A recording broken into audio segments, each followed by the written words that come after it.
Oke guys, balik lagi bersama kita cari cuan. Oke, kita update market dulu ya hari ini ya. Market hari ini kan memang dalam kondisinya kurang bagus ya kawan ya.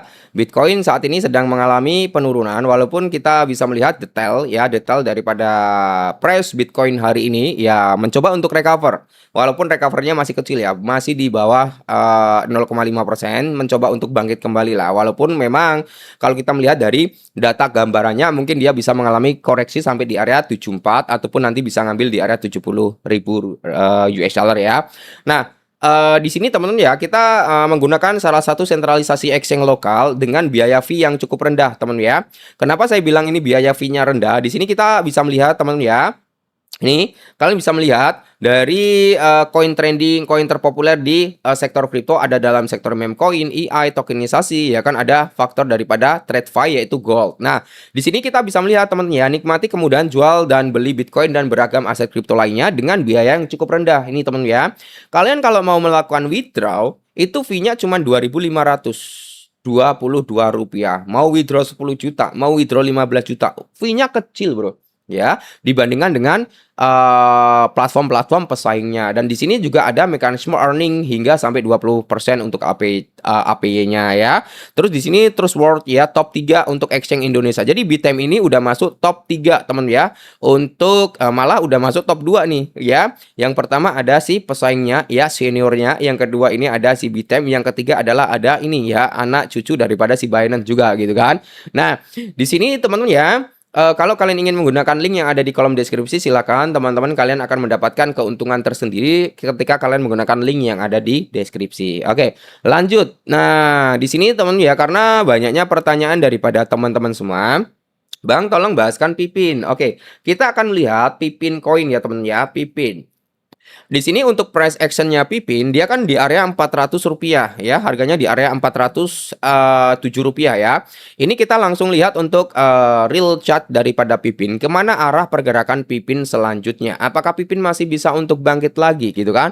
Kita langsung masuk ke daily. Nah, kalau kita melihat dari daily candle-nya, dia udah terbentuk yang namanya pola apa ini brother? Ini adalah pola sleeping alligator, yang dimana ketika terbangun dari tidurnya, ya kemungkinan Pipin kuat untuk mengalami kenaikan yang cukup signifikan gitu kan. Cuman untuk saat ini kan Pipin masih tertahan ya, masih tertahan di area apa swing supportnya dia gitu kan. Nah, untuk saat ini dia masih bermain-main konsolidasi lah ya. Konsolidasi Pipin itu kalau kita ngambil dari sini ya, untuk konsolidasi daripada Pipin sendiri. Nah, ini ya temen ya. Harganya di area 0,023. Nah, di sini kita bisa melihat teman-teman ya, untuk Pipin sendiri terjadi yang namanya fase konsolidasi untuk saat ini, dan kita bisa melihat dari MA50 sama MA100 memang dia sedang mengalami downtrend ya, mengalami penurunan. Dan untuk saat ini Pipin sempat mengalami fake breakout juga ya kan. Nah, di sini kan area konsolidasi ya teman ya. Ini adalah area konsolidasi daripada Pipin, sempat fake breakout tapi dia masuk lagi dan masuk ke zona konsolidasi. Oke.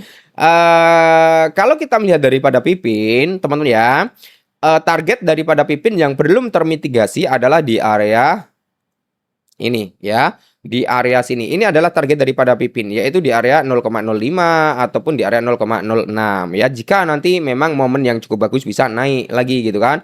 Dan di sini pun kalau kita ngambil ya untuk zona Fibonacci retracement di sini, nah kita ngambil kayak gini teman ya. Itu masuk ke dalam rentan antara 618 sampai di area 786. Jadi kalau kita berbicara tentang si Pipin ya, target berikutnya adalah di range harga tersebut ya bro ya. Dan untuk tertingginya dia bisa kembali menyentuh di area 618 yaitu di area 0,1 sampai di area 0,11. Akan tetapi ini bukan financial advance ya. Harga tersebut bisa terjadi, bisa tidak teman-teman ya, tergantung daripada segi volume. Ya, volumenya di sini kecil, market cap kecil. Ingat bro, volume kecil, market cap kecil, masuk dana sedikit bisa ngepam. Ya, jadi ya kalau kita ngomongin Pipin, ini adalah aset spekulatif yang penuh dengan manipulasi gitu ya kan. Sebenarnya kalau kita mengacu pada pergerakan Pipin ini, ya kemungkinan besar teman-teman ya, Pipin bisa mencoba ulang untuk menyentuh di area 0,3 ataupun 0,5. Nah, area tersebut kemungkinan akan terjadi yang namanya rejection kembali. Nah, seperti itu ya. Buat kalian semua yang saat ini masih hold Pipin ya, harap bersabar dulu. Karena apa? Kalau kita melihat daripada Pipin sendiri, teman-teman ya, dia masih tertahan di area supportnya sini kan, masih tertahan di area demand. Ini area demand, bro, yang nahan daripada Pipin saat ini ya. Tapi dia masih ada kemungkinan besar kalau mau terjadi penurunan lagi, kita akan melihat Pipin mungkin bisa sampai di area 0,014 ataupun nanti sedikit ngambil sweep liquidity sampai di area 0,010 itu ya bro ya. Oke, mungkin ini dulu sedikit informasi untuk Pipin. Kalau ke $1 gimana? Berat bro, ke $1 berat ya. Oke, tetap semangat ya kawan ya. Next kita bahas apa lagi? Tinggal tulis di kolom komentar, kita nanti akan bahaskan. See you.